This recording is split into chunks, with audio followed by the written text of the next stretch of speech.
Hi! In front of me is CUBOT Max 3, and today I would like to show you how you can set up screen lock on this device. You need to begin by opening Settings.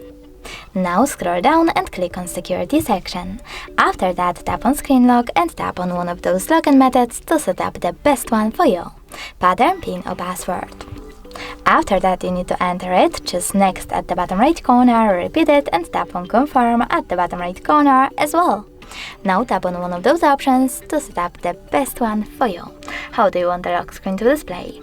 I don't want any notifications, so I will go with Don't Show Notifications at all and save my option by choosing Done. Now when I go back, turn off my screen and then turn it back on. I can see that screen lock was successfully applied. Thanks so much for watching. If you enjoyed this video, don't forget to leave a like, comment and definitely subscribe. Bye!